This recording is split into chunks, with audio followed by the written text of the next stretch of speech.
అందరికీ హాయ్ అండి. ఆహ్, ముఖ్యంగా జన సైనికులకి, వీర మహిళలకి నాదొక చిన్న విన్నపం అండి. నేను ప్రొఫెషనల్‌గా కమెడియన్ అయ్యుండొచ్చు గానీ, పర్సనల్‌గా 80% మార్కులతో బీటెక్ కంప్లీట్ చేసి, ఈ సమాజం మీద, రాజకీయాల మీద, అలాగే వ్యక్తుల మీద, విలువల మీద, అన్నిటి మీద అవగాహన కలిగిన ఒక వ్యక్తిని నేను కూడా. ఆంధ్రప్రదేశ్‌లో ఓటు హక్కు ఉంది కాబట్టి, జరుగుతున్న విషయాల మీద మాట్లాడే హక్కు నాకు కూడా ఉందని నేను మాట్లాడుతున్నాను. అంటే జనసేనకి 24 సీట్లు అని అనౌన్స్ చేయగానే చాలామంది పవన్ కళ్యాణ్ గారిని తిడుతున్నారు.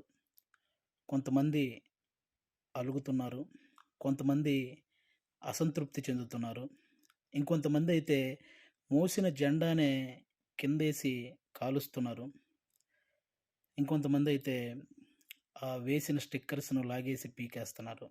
ఇవన్నీ చూసి నిజంగా మనసుకి చాలా చాలా చాలా బాధనిపించింది. ఒక్కసారి ఆవేశంతో కాకుండా మీ ఆత్మ సాక్షిగా ఆలోచించి చెప్పండి. తనను నమ్ముకున్న ప్రజలను కానీ, తనతో నడుస్తున్న నాయకులను కానీ మోసం చేసే వ్యక్తిత్వం పవన్ కళ్యాణ్ గారికి ఉంటుందా అండి? పెట్టిన పార్టీకి సపోర్ట్ చేసే మనమే ఇంత ఆలోచిస్తే, ఒక పార్టీ పెట్టిన వ్యక్తి ఇంకెంత ఆలోచించుంటాడు? ఒక డెసిషన్ తీసుకోవడానికి తనలో తాను ఎంత మదనపడి ఉంటాడు? ఇది ఒక్కసారి ఆలోచించాలని మనస్ఫూర్తిగా కోరుకుంటున్నాను. 10 సంవత్సరాలుగా ఎటువంటి అవినీతి చెయ్యకుండా, తన సొంత కష్టార్జితంతో పార్టీని నడుపుతున్న గొప్ప నాయకుడు పవన్ కళ్యాణ్ గారు. అలాంటి వ్యక్తి గురించి మన శత్రువులు మాట్లాడినట్టు మనం కూడా మాట్లాడితే నిజంగా బాధ అనిపించిందండి. అంటే 24 సీట్లేంటి? అదేంటి? ఇదేంటి? అని. 2019లో కనీసం ఆయన్ను కూడా గెలిపించుకోలేని మనం, అదేంటి? ఇదేంటి? అని అడిగే హక్కు నిజంగా మనకుందంటారా? అరే! చిన్న పరీక్ష ఫెయిల్ అయితేనే ఇంట్లో నుంచి ఒక 10 రోజులు బయటికి రాము. అలాంటిది ఇంత పెద్ద ప్రజా సంగ్రామంలో 2 చోట్ల ఓడిపోయి కూడా రెండో రోజే సమస్య అనగానే పరిగెత్తుకుంటూ ఎళ్లి ఆ సమస్యను సాల్వ్ చేసిన గొప్ప మనసు పవన్ కళ్యాణ్ గారిది. తన పిల్లల కోసం బ్యాంకులో దాచిన డబ్బును కూడా తీసి కౌలు రైతుల కష్టాలు తీర్చిన పవన్ కళ్యాణ్ గారి గురించా మనం ఇలాంటివన్నీ మాట్లాడేది. ఎన్నో సమస్యల మీద ఎంతోమందికి ఎన్నో రకాలుగా సహాయం చేసిన వ్యక్తిత్వం. 2 అంటే రోజుకు 2,00,00,000 తీసుకునే ఒక స్టార్ హీరో సంపాదించిందంతా సహాయ కార్యక్రమాలకే పెట్టేసి, ఆల్మోస్ట్ అప్పు చేసి మరీ ఒక పార్టీని నడుపుతున్నాడని మీలో ఎంతమందికి తెలుసు? అలాంటి పవన్ కళ్యాణ్ గారి గురించి మనం ఎలా పడితే అలా మాట్లాడేస్తున్నాం. దేశ రాజకీయాల్లో దేశంలో ఇన్ని రాజకీయ పార్టీలున్నాయి. ఇంతమంది రాజకీయ నాయకులున్నారు. ఎవరైనా సరే, మేము అధికారంలోకొస్తే అది చేస్తాం, ఇది చేస్తాం అనేవాళ్ళే కానీ, ప్రతిపక్షంలో ఉండగా ఏనాడైనా వాళ్ళ జేబులో నుంచి ఒక్క రూపాయి తీసి ఎవరికైనా సహాయం చేశారా?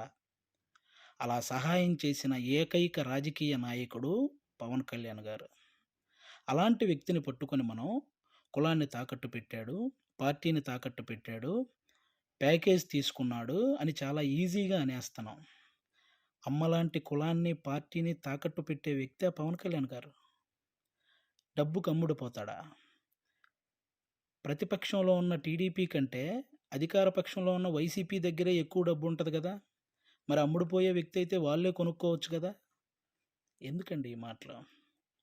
పవన్ కళ్యాణ్ గారు ప్రజలు పంచే ప్రేమకు బానిస కానీ, నాయకులు పంచే డబ్బుకి ఎప్పటికీ బానిస కాడు, అవ్వడు. అభిమానించటం అంటే మనకు అనుకూలంగా ఉన్నప్పుడు జై కొట్టటం, అనుకూలంగా లేనప్పుడు బాయ్ చెప్పటం కాదండి. ఒక నాయకుడు ఎలాంటి డెసిషన్ తీసుకున్నా దానికి కట్టుబడి ఉండటాన్నే అభిమానించటం అంటారు. అదే నిజమైన అభిమానం అంటారు. అలా ఉండగలగాలి. ఎవరో రెచ్చగొట్టే మాటలు మన మీద కావాలని చూపించే జాలికి వాటిని చూసి మన నాయకుడిని మనమే ఎప్పుడూ తక్కువ చేసి మాట్లాడకూడదు. అలాగే టీడీపీ కార్యకర్తలకు కూడా నా నుంచి ఒక చిన్న విన్నపం అండి. 2014లో ఒక్క సీటు కూడా ఆశించకుండా పూర్తి మద్దతు చంద్రబాబు నాయుడు గారికి ప్రకటించారు. ఆ త్యాగాన్ని గుర్తించాలని మనస్ఫూర్తిగా కోరుకుంటున్నాను. అలాగే 2023లో 14 సంవత్సరాలు ముఖ్యమంత్రిగా చేసిన ఒక వ్యక్తిని, పేద కుటుంబాల్లో ఎంతోమంది పేద విద్యార్థులు వాళ్ళు ఐటీ జాబ్ చేయొచ్చు, అమెరికాలోకెళ్ళి సెటిల్ అవ్వచ్చు అని ఈ ఐటీని తెలుగు రాష్ట్రాల్లో ప్రతి ఒక్కరికి పరిచయం చేసినటువంటి చంద్రబాబు నాయుడు గారు లాంటి వ్యక్తి ఒక 70 ఏళ్ల పైబడిన వ్యక్తిని జైల్లో పెడితే నిజంగా చాలామందికి బాధ అనిపించింది. అలాగే పవన్ కళ్యాణ్ గారు అక్కడికెళ్ళి కలవడం జరిగింది. పొత్తు అనేది పెద్ద సభలు పెట్టి ఆడంబరగా చేసుకోవచ్చు. కానీ అలాంటి ఆడంబరాలు కోరుకోలేదు. అక్కడ కష్టాన్ని చూశాడు. ఆ జైలు ముందుకొచ్చి అక్కడే పొత్తును ప్రకటించాడు. ప్రకటించిన వెంటనే జన సైనికులందరికీ ఏం చూసించాడో తెలుసా? అవసరంలో మనం ఆదుకున్నాం కాబట్టి అనవసరంగా టీడీపీని ఎవరైనా తక్కువగా మాట్లాడడం కానీ, తప్పుగా మాట్లాడడం కానీ చేయొద్దని జన సైనికులందరికీ సూచించారు. ఒక సభలో మనం మాట్లాడేటప్పుడు జనసేన, టీడీపీ అని సంబోధిద్దాం. వాళ్ళు మాట్లాడేటప్పుడు టీడీపీ, జనసేన అని సంబోధిస్తారు అని కూడా చెప్పి కార్యకర్తల్లో ఒక ఉత్సాహాన్ని నింపారనమాట. అంటే ఒక పొత్తు ధర్మాన్ని ఇంతకంటే నిజాయితీగా పాటించే వ్యక్తి ఎవరైనా ఉంటారా? ఎక్కువ సీట్లు తీసుకొని ఇన్నే గెలిచాడా అనిపించుకోవటం కంటే, తక్కువ సీట్లు తీసుకొని అన్నీ గెలిచాడు అనిపించుకోవటం కరెక్ట్ అని భావించి 24 సీట్లకే పరిమితం అయ్యారు. కాబట్టి టీడీపీ కార్యకర్తలందరికీ రేపొద్దున ఆ 24 చోట్ల టీడీపీ కార్యకర్తల ఓటు ట్రాన్స్ఫర్ ఖచ్చితంగా జనసేనకు జరగాలి. ఆయన త్యాగాన్ని రుణం తీర్చుకోవాల్సిన సమయం వచ్చిందని నేను అనుకుంటున్నాను. అలాగే పవన్ కళ్యాణ్ గారి మాటని గౌరవించి జనసేన కార్యకర్తలు కూడా టీడీపీ నిలబడ్డ ప్రతి చోట ఆ ఓటు ట్రాన్స్ఫర్ జరగాలని మనస్ఫూర్తిగా కోరుకుంటున్నాను. చాలామందికి ఈ 24 సీట్లు ఏంటి, అదేంటి అని అసంతృప్తిగా ఉన్న వాళ్ళకి ఒక చిన్న ఎగ్జాంపుల్ చెప్తాను.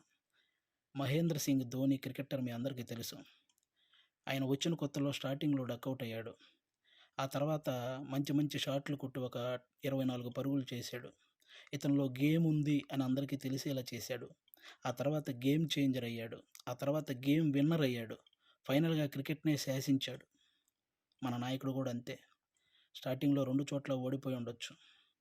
ఇప్పుడు 24 సీట్లతో 21 సీట్లతో అసెంబ్లీలోకి వెళ్ళొచ్చు. 3 పార్లమెంట్ సీట్లు గెలవచ్చు. రాజకీయం బాగా తెలిసినవాడు అని అందరూ అనుకోవచ్చు. ముందు ముందు ఆయనే గేమ్ చేంజర్ అవ్వచ్చు. ఆయనే గేమ్ విన్నర్ అవ్వచ్చు. మీరు చూస్తుండగానే ఈ రాజకీయాల్ని శాసించొచ్చు. కాబట్టి ఎప్పుడు ఎవరిని తక్కువగా, అంత ఈజీగా ఒక పార్టీ నడిపే అధ్యక్షుడు ఎంత ఆలోచించుంటే ఇవన్నీ చేస్తుంటాడని గుర్తుపెట్టుకొని మాట్లాడాలని మనస్ఫూర్తిగా కోరుకుంటున్నాను. ఆయన నిలబడ్డ 24 సీట్లు గెలిపించి ఒక మంచి పొజిషన్‌లో ఉంచండి. మన మనసులో ఉన్న పొజిషన్‌కి ఆయనే చేరుకుంటారు. థ్యాంక్ యూ అందరికీ. అంటే 10 సంవత్సరాల నుంచి పార్టీ నడుపుతున్న ఒక వ్యక్తికి 10 సీట్లు తగ్గగానే ఎలా పడితే అలా మాట్లాడుతుంటే 2 డేస్ నుంచి ఏం చేయాలో అర్థం కాక ఒకసారి నేను మాట్లాడాలనిపించి మాట్లాడాను. తప్పు మాట్లాడుంటే క్షమించండి. కరెక్ట్ మాట్లాడుంటే కన్విన్స్ అవ్వండి.